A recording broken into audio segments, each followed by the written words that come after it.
আসসালামু আলাইকুম। বাজেট শেষ হলো, শিক্ষক নেতাদের ঘুম ভাঙবে কখন? শিক্ষক নেতাদের দিকে চেয়ে আছে শিক্ষক সমাজ। আপনারা কখন শিক্ষকদের ডাক দিবেন? আপনাদের কোনো কর্মসূচি আছে কিনা? আপনারা জানিয়েছিলেন বাজেটের আগে যে আপনারা বাজেট দেখে কর্মসূচি দিবেন। বাজেট তো শেষ হলো। আপনারা যারা সরকারের নীতি নির্ধারক রয়েছে তাদের সাথে আপনাদের কোনো যোগাযোগ আছে কিনা? নাকি আপনারা বিচ্ছিন্ন সেটিও আপনারা জানিয়ে দেন। আপনাদের সঠিক দিক নির্দেশনা না থাকার কারণে আজকে শিক্ষক সমাজ অনেক কিছু থেকে বঞ্চিত হচ্ছে।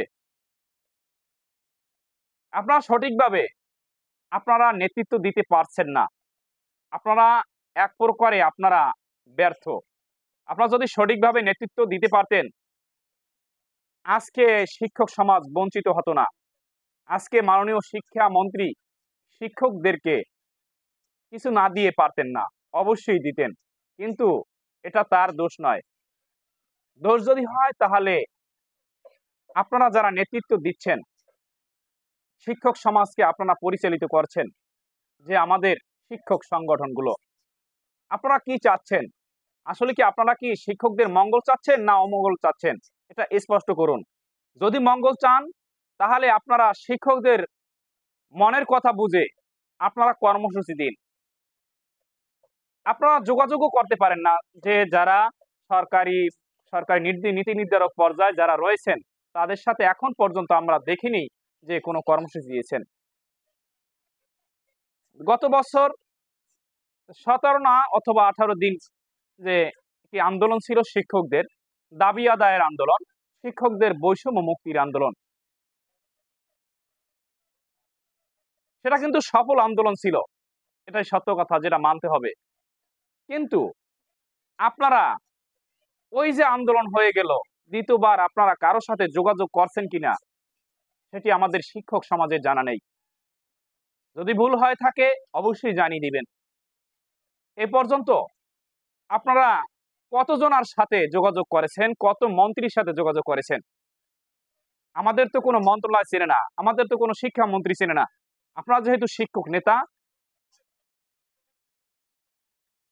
একটি গাছ, তাহলে কেন এখন পর্যন্ত বাজেট অধিবেশন চলে গেল, বাজেট শেষ হয়ে গেছে, আপনাদের পক্ষ থেকে আমরা কোনো তৎপরতা লক্ষ্য করছি না এ পর্যন্ত। তা কখন আপনারা জাগ্রত হবেন? আপনারা কি সত্যি ঘুমিয়ে পড়েছেন নাকি আপনাদের জাগাতে হবে? যদি আপনারা ঘুমিয়ে পড়েন, এভাবে ঘুমিয়ে থাকেন, আপনাদের জাগার প্রয়োজন নেই। আমাদের কোনো সংগঠনের প্রয়োজন নেই তাহলে আমি মনে করব।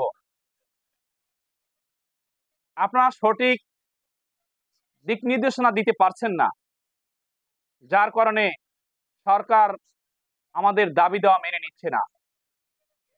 আপনাদের যে নেতৃত্ব শূন্যতার কারণে সঠিকভাবে নেতৃত্ব দিতে পারছেন না, যার কারণে সরকার আমাদের দাবি দেওয়া কিছুই মেনে নিচ্ছে না। তা আমি শিক্ষক নেতাদের অনুরোধ করব অনতিবিলম্বে আপনারা শিক্ষকদেরকে আপনারা কি করবেন? আমাদের সর্বশেষ অবস্থা কি সেটি শিক্ষক সমাজ জানতে চায়। আমরা কিছু পাবো না সেটা ঠিক আছে, কিন্তু আপনাদের অবস্থান কি? যেহেতু আপনারা আমাদের শিক্ষক সমাজের প্রতিনিধি, এক প্রকারে বলতে হয় অভিভাবক। অতএব আপনাদের ভূমিকা কি শিক্ষক সমাজ জানতে চায়। আজ পর্যন্ত আপনাদের কোনো কর্মসূচি আমরা দেখতে পাচ্ছি না। তা সম্মানিত শিক্ষকবৃন্দ, আমার এই কথাগুলো ভালো লাগলে অবশ্যই ভিডিওটি লাইক এবং শেয়ার দিয়ে পাশে থাকুন। আল্লাহ হাফেজ।